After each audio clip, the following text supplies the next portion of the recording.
Banana Slam Jam.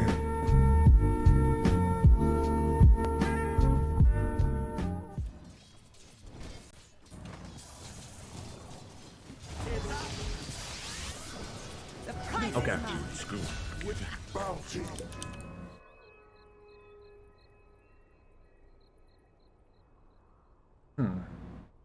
I know Medusa Midas is not uncommon, so I'm not like flaming. Yeah, I keep going back and forth on that. Like, 'cause sometimes I like the Mask of Madness. Sometimes I like just going straight like Yasha into like Manta, and just I don't know. Go Midas. Ace seems like a guy that would buy Midas. Okay. You see the difference between these guys' build and your build? Two Wraith Bands, Treads. So like they're going for lane prowess, and then into a Midas. Yeah. So I'm gonna help shift your mindset and everyone watching. Your items tell me that you think 9 other heroes don't exist in this game.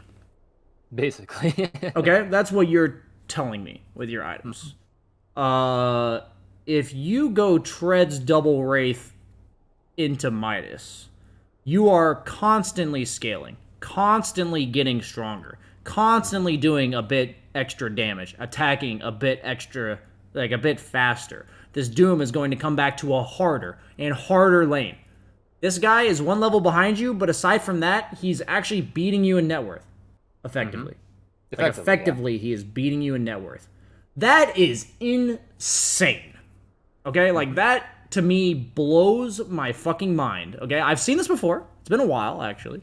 Not gonna lie to you, but Dota is a game where I used to play sniper mid. Okay, this is me back in 2014. I've used this story before, but my entire way of playing the game was I would queue up sniper 50 games in a row. Okay, like I'm talking like not 50 games in a row. I'd play 50 games and 30 of them would be sniper.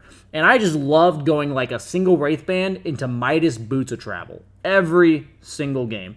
And the beauty of that was that the opponent didn't matter because my build didn't account for the opponent. I just did the build and farmed as fast as I could. I'd push out the mid lane with a shrapnel. I would stack this big camp in the mid lane, like right here, over and over, so like 4 or 5 times, and I'd have like an 8-minute Midas. And guess what the opponent mid laner was doing?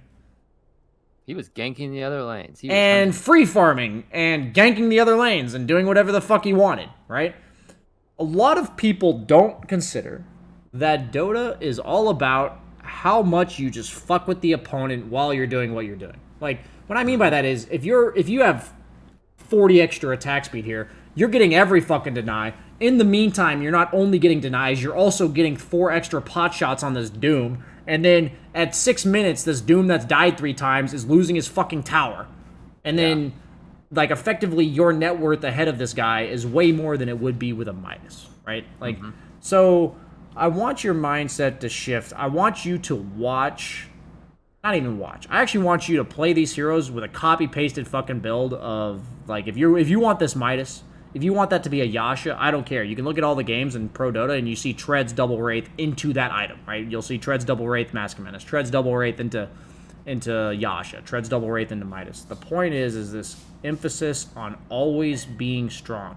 There's no item in the game, in my opinion, that is worth giving up strength other than maybe a Radiance, okay? Like where, there's that window of like 2,000 gold to the end of your Radiance where if you had a smaller item, you would have been stronger, but, you're being greedy for that Radiance.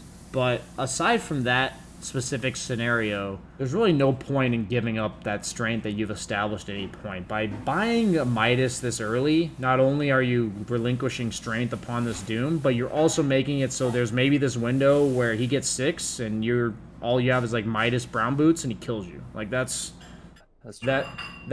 how I look at it. So I want this to be a mindset shift for you. These guys suck. Punish them for it. Don't buy items that are good for you. Buy items that make you strong. Like, when I mean good for you is items that speed up your game. Buy items that make you strong, because that effectively makes them weaker. And then the game, you'll be much stronger in this game. Like, if I'm an offlaner, it scares the shit out of me if I'm losing by 2 levels and the opponent carry just has 2 Wraith Bands and Treads and they hit me all the time. Like, that's like the worst nightmare for me. You know, they're a Drow, they're a Faceless Void, you know, they're you know, whatever they are, and they're just hitting me a fucking shit ton. That sucks. So you're making the opponent's game easier, which I don't think will help you in the long run, because I think in my bracket I've learned the best way to win is to make people mess up and punish them when they're weak. And the beauty about your bracket is people will mess up without much prompting. Like, you won't have to do much to make them mess up. Like, imagine if you just had Treb's double right there. I'd imagine that maybe somebody would die. Maybe you wouldn't die. Maybe you would have fullish health.